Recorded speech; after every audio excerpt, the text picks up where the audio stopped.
Welcome. If you're a woman who has a sense that there's more out there for you, you're in the right place. I'm Whitney Baker, host of the Electric Ideas podcast. Somewhere along the line of work and kids, life carried on, but I lost track of my truth. I'm on a reflective journey, and that's what this podcast is all about. Each week, I interview a woman who is lighting her own path and offering others hope. Before our conversation ends, we'll share a reflective question for you to explore. Sometimes all we need is a jolt, a fresh idea, an aha moment that connects us to a sense of possibility. This, my friends, is what I call an electric idea. Hello, and welcome back to Electric Ideas with Whitney Baker. Today, I'm so excited because we have Catherine Cornwall on the show. Catherine is known as the Clarity Queen. She works with women, especially female executives, who want it all in life across the realms of relationship, career, wealth, and health. Hey, Catherine, how's it going? I'm very well. Thanks, Whitney. I am doing very well. Surviving the cold in London right now. Oh boy, I hear you. There's a little bit of a snowy frost in Chicago as well. So I feel that. I'm so excited to have you as a guest because I just feel like you're oozing with wisdom. But first, I'm just so intrigued by your title. I'm like, who doesn't want the title, the Clarity Queen? And so let's just start there. Like, tell me about that title and who is the Clarity Queen? What does that mean? So when I was on my journey to birthing my coaching business, right? Because I knew I'd already done a lot of work on tapping into my purpose and tapping into my passion and really thinking about, well, what value do I want to add in the world, and who do I want to serve and all of that good stuff, right? And I was in a corporate job. I have a 19-year corporate career behind me.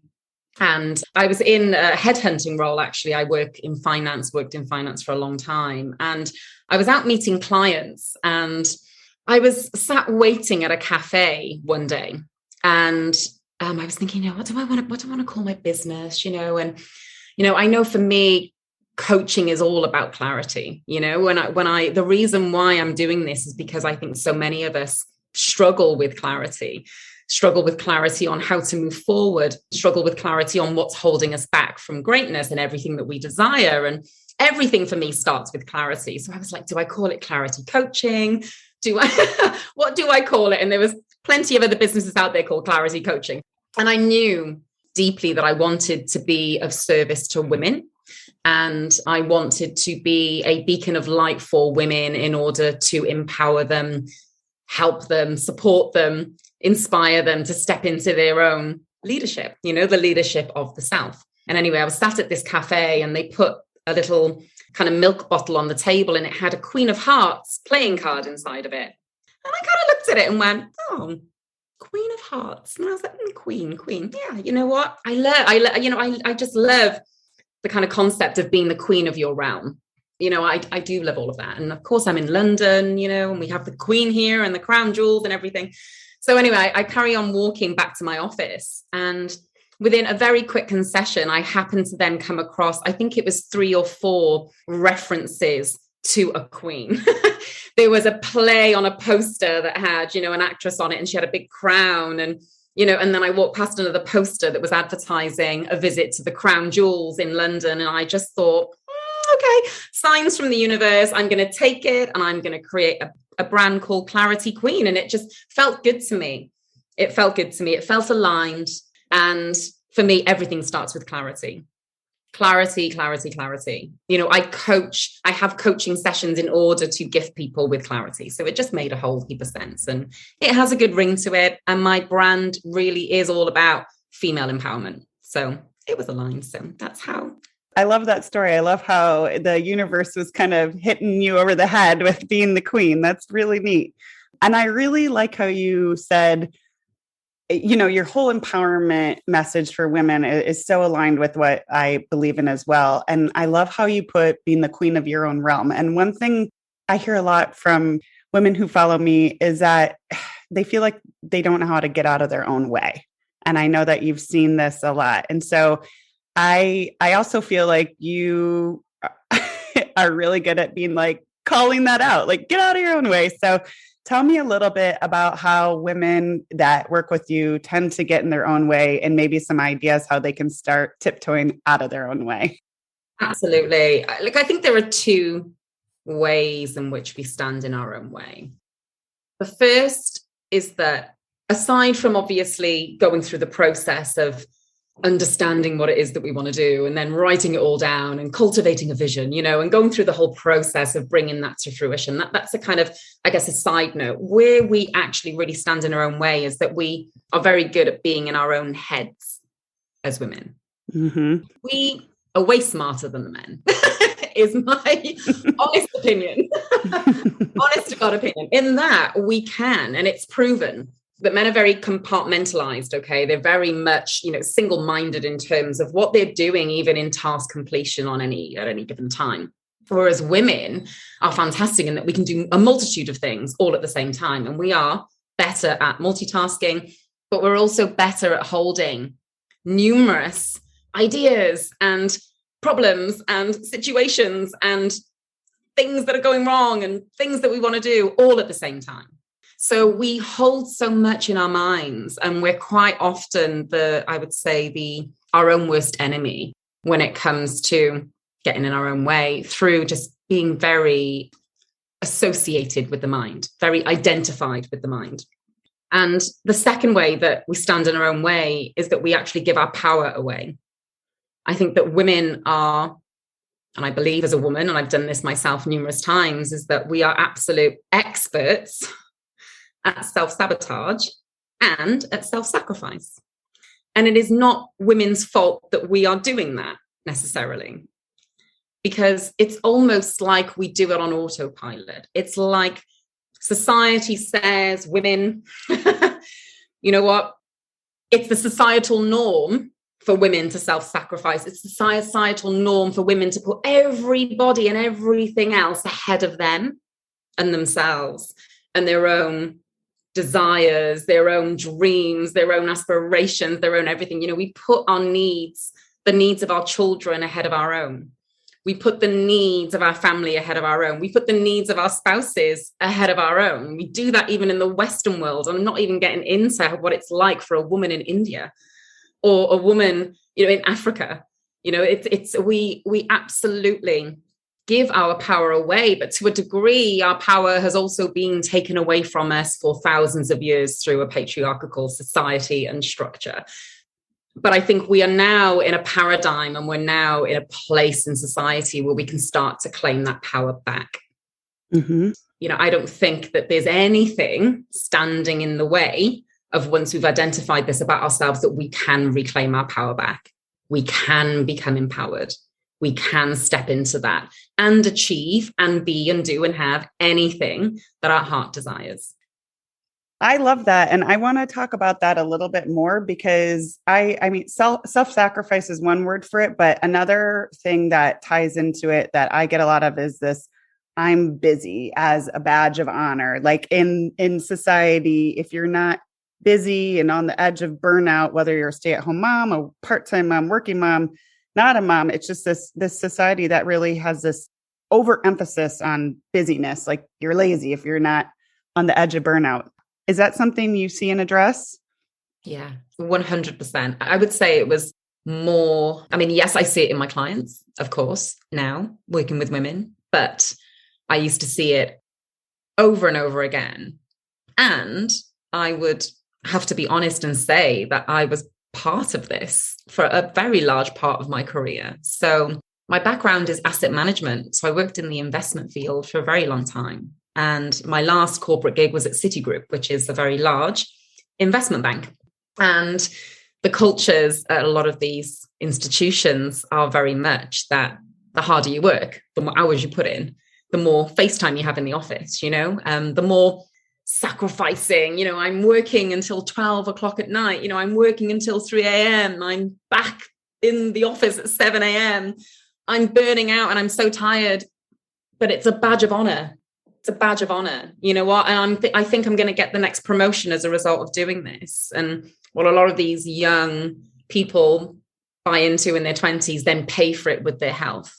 Mm-hmm. Physical health and mental health problems in their 30s and 40s. Not to mention the amount of, what else have you sacrificed, from working 17, 18-hour days, time with family, living your life, seeing the world, whatever it is, I don't think any amount of money is worth.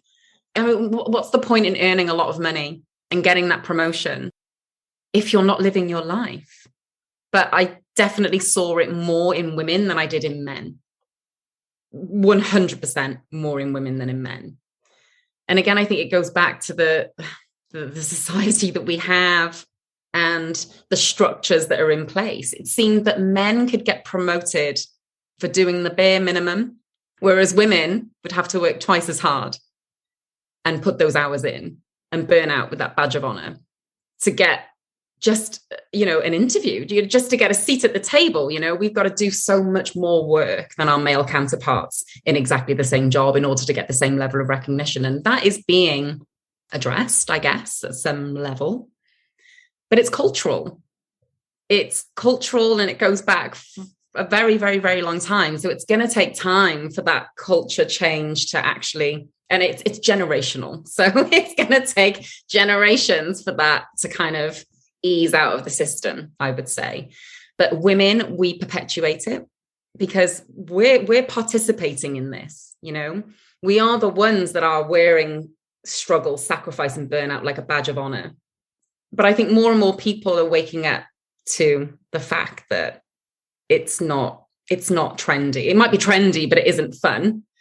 And we definitely now, I would say, are more empowered than ever to take some of that back, particularly with the pandemic, particularly with home working, particularly now that all institutions globally have been forced to admit that people can still do the same job in the same capacity with, infinitely more flexibility.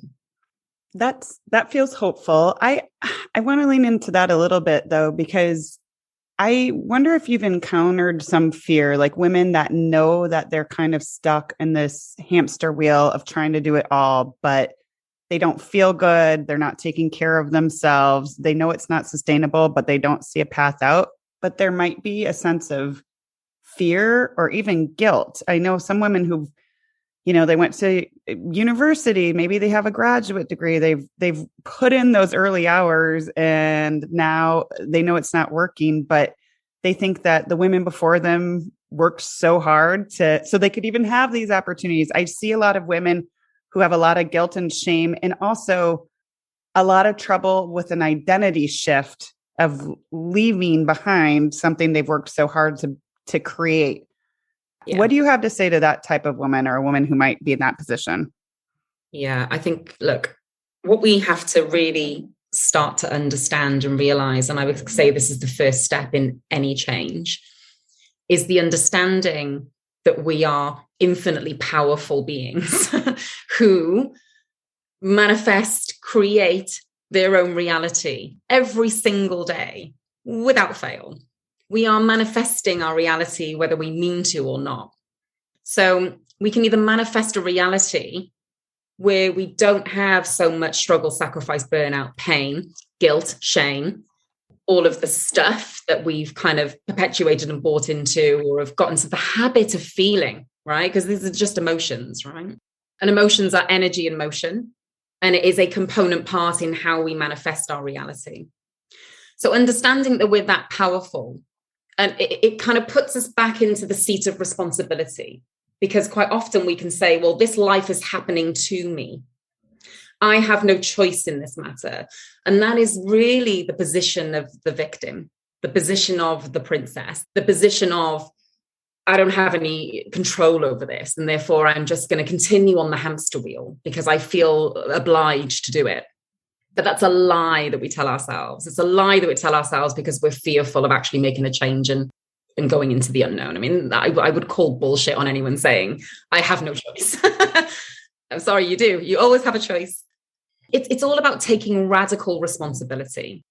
So when I can get somebody that I'm working with to shift out of the victim mentality of life is happening to me and into the place of true empowerment, which is life is happening for me, and I'm creating my own reality every single day. Therefore, I can start creating it intentionally instead of on autopilot. Because what happens is when we're creating our reality on autopilot, we're simply creating more of the same through the same identity, through the same beliefs, through the same emotions. And we are on this perpetuation, this wheel, right? This hamster wheel.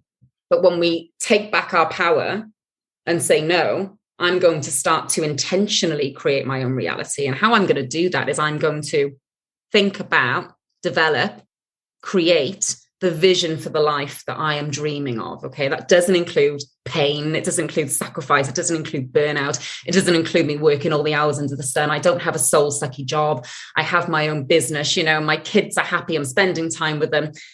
Maybe I have a different relationship, or maybe my husband and I's relationship improves exponentially. Whatever your vision is for your future, your dream life, that is the first step, is having a vision.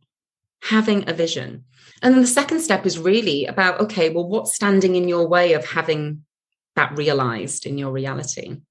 And we get stuck on this because we always go into the cerebral kind of, well, what needs to change? What do I need to do differently? What outcomes do I have to force in order to create that? And that's when we go, oh, it's too hard. It's too difficult. I can't see a path forward. It's not going to happen. But actually, how we shift and change is by changing our identity. And how we do that is by understanding, well, what's our identity now? Who am I? What are my predominant thoughts, feelings, beliefs, emotions? What is it that I believe about myself? What do I believe gets to be possible for me? What do I believe about my situation? What do I believe? All of this sort of stuff. And the tools of manifestation are free. They're available to everybody. We use them either to continually perpetuate the situation that we're in now, different faces, different places, but the same old boring outcomes, or we can use it to create our dream life. And something you mentioned about identity, we absolutely change at the level of our identity. But our identity is something that we wear like a piece of clothing. We choose every day to put an identity back on. We can choose to take the identity off. And we develop that through creating habits of showing up differently and more in alignment with the woman you are becoming. But it all starts with taking radical responsibility for where you are right now. And the fact that you got yourself to where you are right now, you can get yourself out of it into something else. Absolutely. I mean, you're speaking my language. One of my all-time favorite mantras is change it or choose it. And so I'm always on a reflective journey of what I'm inviting into my life and how I can live more intentionally. But for a lot of women, I feel like they have this feeling that, okay, this is not working. And what you're saying, like visioning this brand new life, sounds amazing. But what advice would you give women?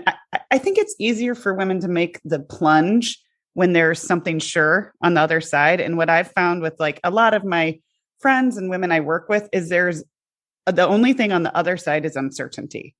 And that's another thing where I think women can get in their head and not want to change because there's nothing solid to leap onto.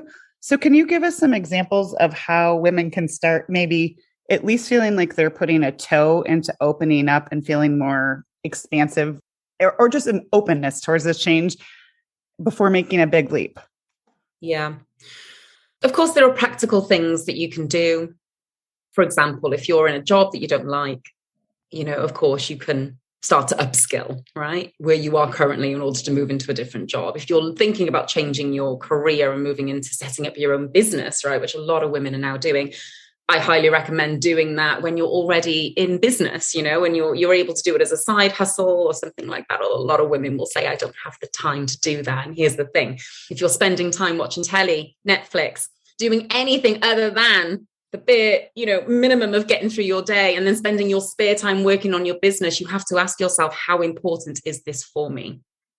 Here's the thing, if something is radically linked to your purpose, your passion, and your reason for living, then you'll do whatever it takes to get there. You will move mountains. I would argue that if somebody isn't making the moves, maybe making some changes, wherever it is to get from A to B, I would question how committed they are or how good they feel about it, or whether they've really, really, really, really tapped into their why for wanting it. When you have a really strong why, it just takes over you. You can't stop thinking about it every single day, and you will make those little kind of changes every single day to get from A to B. Okay. So there's practical things that you can do. But the major number one thing for me is about changing our relationship to fear. It's more psychological, but we have this kind of relationship with fear that fear is this terrible thing that we absolutely have to avoid at all costs. It's painful, it's messy, it's scary, but we don't want to do it. And you know what? We don't want to feel it. And therefore it stops us from moving forward. We have procrastination, and then we have perfectionism. I'll do it when it's perfect, or I'll do it when, the time is right. The time is never right. It's like having a child, the time is never right. And it never goes the way you think it's going to go. Not that I know, but I know plenty of mothers, and plenty of women that, are in my circle that have children. You absolutely have to change your relationship to fear and learn to dance with fear. It is becoming just so it's like you need to almost become best friends with fear, right? Fear is your ally. Fear is your buddy. Fear is something that, you know what? You're going to dance with it. You're going to feel the fear and do it anyway. We have to it's a mindset shift. We have to feel the fear and do it anyway. It's also changing our perception of failure. So fear is just fear of failure, right? Most times. Fear of rejection, fear of failure are the two number one reasons why we stop ourselves from doing what we really want to do and why we procrastinate. And here's the thing about failure. It's an illusion. There is no such thing as failure. There's only lessons and experiences. And that's it.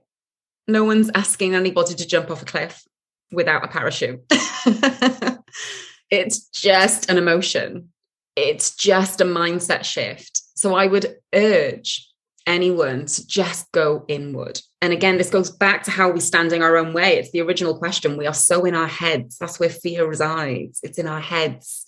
Whereas when we get into our bodies, into our hearts, into our guts, and we start to act more on intuition instead of off cerebral kind of mind, mostly ego-led stuff, we can start to make better decisions, but we can also start to trust in ourselves, in our own abilities, in our worthiness, in our deservingness, that we are enough, that our desires are not wrong. All of that comes from the heart and the gut. It doesn't really come from the head. So it is about getting out of our heads. It is about getting back into our bodies. It is re-establishing our relationship with fear and failure and understanding that there is no such thing, and fear and failure are just illusions. Absolutely. And from my own experience, I feel like I've tried to have the mindset shift of, if you don't try it, you don't get feedback and you don't know how it's going to feel in your body. So I love everything you had to say about just kind of cradling that fear and inviting it in and not having it necessarily be negative. Sometimes for me, it's meant I'm on the edge of something I care about. Yes, 100%. It's a very, very good relationship. It's a very good attitude to have around fear. It means you're on the cusp of something great sometimes. Wonderful. Yeah, I would definitely say that when we're in our minds, we're potentially in our ego. Fear is just our ego need to keep us safe. The ego doesn't like the unknown, and therefore it triggers that fear emotion inside of us. When we understand where fear comes from, so understanding is power, and understanding is the most liberating, freeing power that we can have. So when we understand where our fear comes from, that is when we change the relationship to fear. Amazing. All right. I love this. This is going to give listeners so many things to think on. I absolutely love everything you've had to say. As we wrap up, I always try to leave listeners with a question they can reflect on or journal about if they're so inclined, or even talk to a friend about. I feel like part of my mission with empowering women is empowering women to have meaningful conversations with each other, with their circles, that really helps prop each other up and know their kind of deeper hearts, longings, and interests. So what's something, it can be related to what we've discussed or something just that's on your heart right now. Can you think of one thing women should be asking themselves more? Yeah. What feels good? What is it that feels good to me?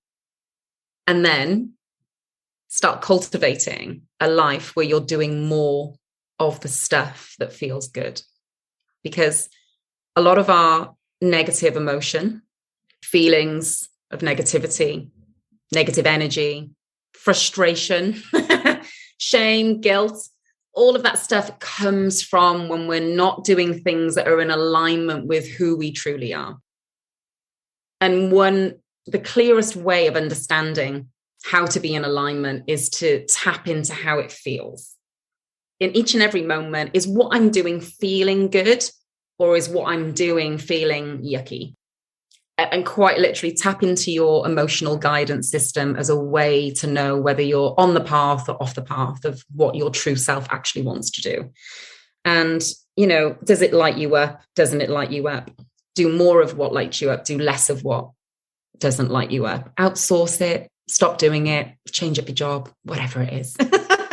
Just make the change so that you're doing more of what you feels good and lights you up. And that's, the number one kind of path to living a more fulfilled life and existence. And I know it's not always possible in every quadrant immediately, but I absolutely believe and know and understand and have practiced and achieved this myself. You can have ultimate fulfillment in all four corners of your life. It is possible. You just have to believe it, intend it, and then do everything through that lens and focus and create that life for yourself.